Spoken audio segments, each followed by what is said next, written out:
हर हर महादेव, जय भोलेनाथ।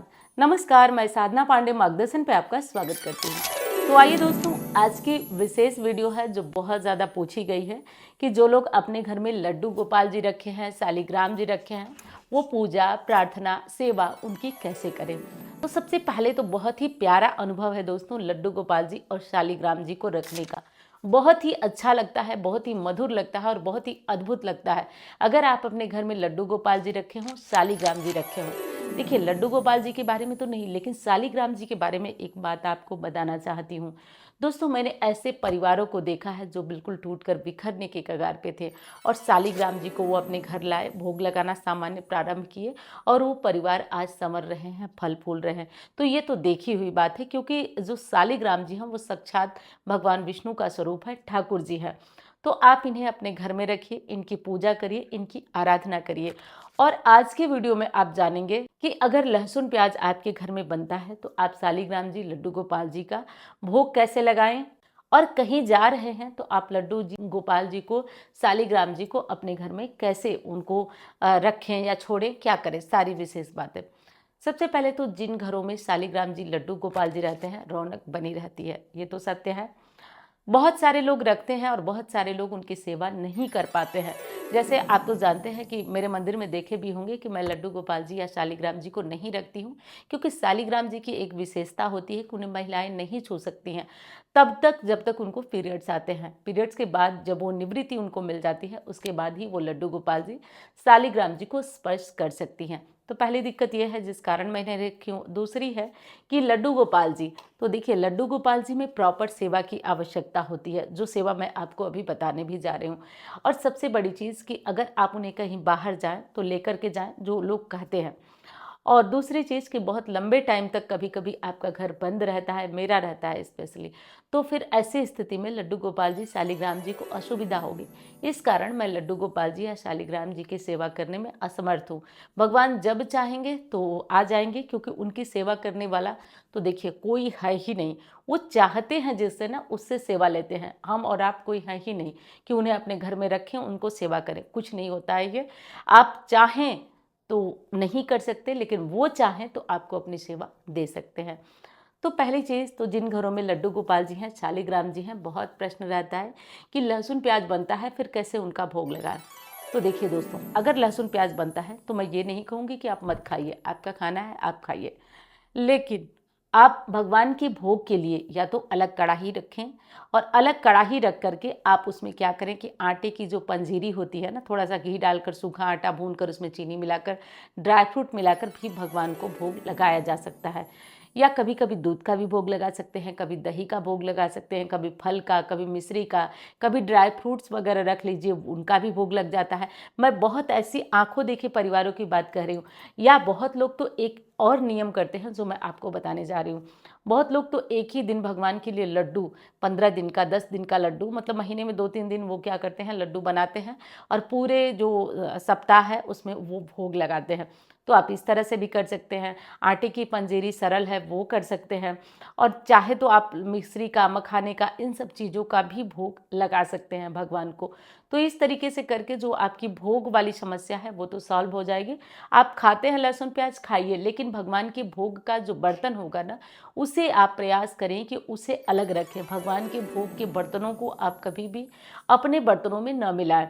तो इस विशेष बात का ध्यान रखिए। और बाय द वे, अगर ऐसा है कि आप केवल लहसुन प्याज खाते हैं और नॉनवेज वगैरह नहीं खाते हैं, तो आप ऐसा करिए कि आप अपने घर की कढ़ाई को, बर्तन को साफ करके, शुद्ध करके, और तब आप उसमें भोग प्रसाद बना सकते हैं। क्योंकि आपके घर में नॉनवेज नहीं बनना चाहिए, अगर वो बनता है तो दिक्कत है। बाकी तो कोशिश करिए कि कढ़ाई अलग रखें, लेकिन नहीं भी रख पाते हैं तो बर्तनों को साफ शुद्ध गर्म पानी से धो लीजिए और आप उसमें जो भोग प्रसाद है वो बना लीजिए। लेकिन जिन घरों में नॉनवेज बनता है वो कोशिश करिए कि उन घरों में न ही बने भगवान का भोग, कुछ ऊपर से ही लगा दिया जाए, वही उचित होगा। और दोस्तों, वीडियो पसंद आ रही है तो लाइक करिएगा, चैनल को सब्सक्राइब करिएगा। देखिए, लड्डू गोपाल जी को जो लोग रखते हैं, तो हमारी जो धार्मिक पुस्तकें हैं उनमें भी वर्णन है कि अपने बिल्कुल पुत्र के समान उनका स्नेह और उनका प्यार होना चाहिए, उनके लिए प्यार होना चाहिए। तो अब उसमें ध्यान ये रखना है कि बिल्कुल अपनी भावना के अनुसार उनकी सेवा होना चाहिए। जैसे गर्मियों में आप गर्म पानी से नहाते हैं, आप उनको गर्म पानी से स्नान कराएं। जैसे आप तेल लगाते हैं, उनको तेल लगाना चाहिए, मतलब तेल का मतलब सरसों का तेल नहीं, कोई और ऑयल से उनकी मालिश करिए। उनको भी ठंड लगती है, उनकी देखभाल करिए। मतलब जो लोग रखते हैं ना, वो भावना से उनको रखते हैं। एक नोएडा की शायद थी, मुझसे मिलने आई थी पिछले साल सर्दियों में।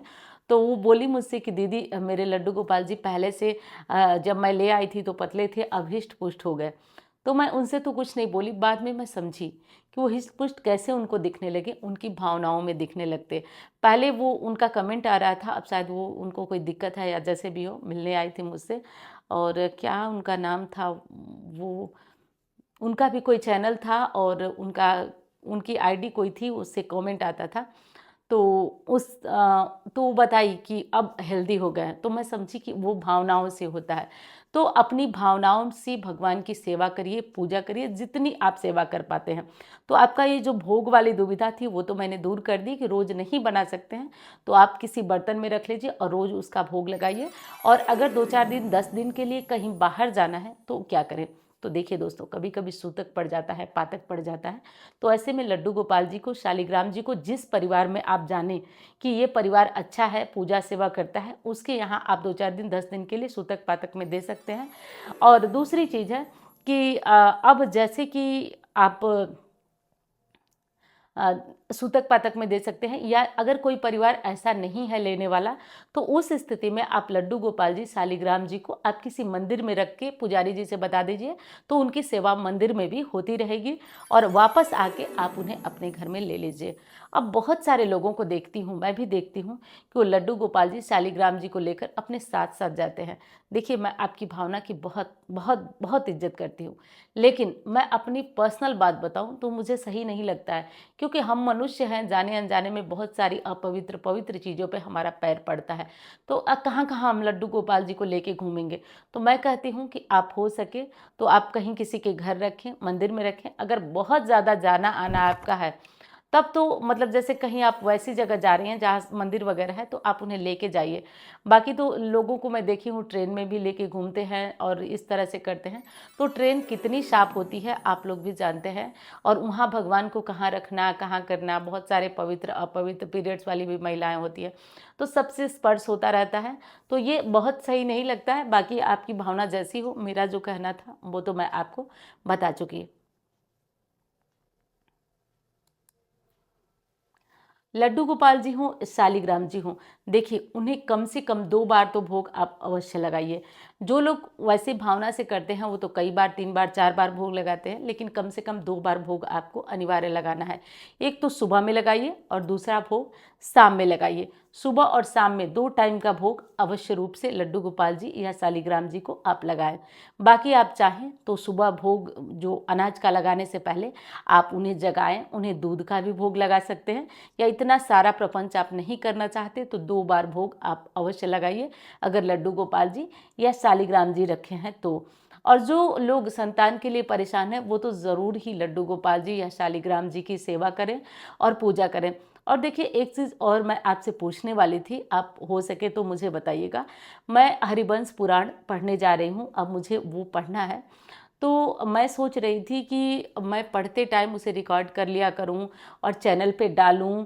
और उसमें श्री कृष्ण की बाल लीलाएं हैं, जो भी पढ़ता है उसके वंश की वृद्धि होती है, संतान की रक्षा होती है, और जिनकी संतान नहीं होती है उनके संतान होते हैं। ज़्यादातर उसमें भगवान कृष्ण की लीलाएं हैं।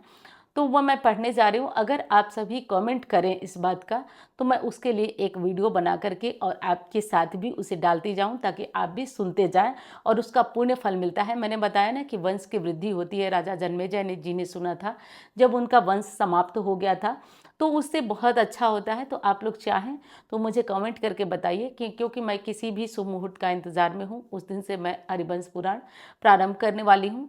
तो आप लोग अगर चाहें तो इस कथा का श्रवण कर सकते हैं। मैं जानती हूँ कि बहुत ही कम लोग उस कथा को सुनेंगे, लेकिन मैं सोच रही हूँ कि जो सुनना चाहता है, अगर कमेंट आप लोगों का आया हाँ में, तो मैं उसे अपलोड करूँगी। और अगर ना आया तो मैं उसे नहीं अपलोड करूँगी, क्योंकि सुनना जो चाहते हैं उन्हीं के लिए वो कथाएँ बहुत फ़ायदेमंद होती हैं। तो मैं उम्मीद करती हूँ वीडियो आपको पसंद आई होगी, और वीडियो को लाइक करना मत भूलिएगा। चैनल को आपने सब्सक्राइब नहीं किया तो ज़रूर कर लीजिए। मैं मिलती हूँ अब अन्य वीडियो में। धन्यवाद। हर हर महादेव।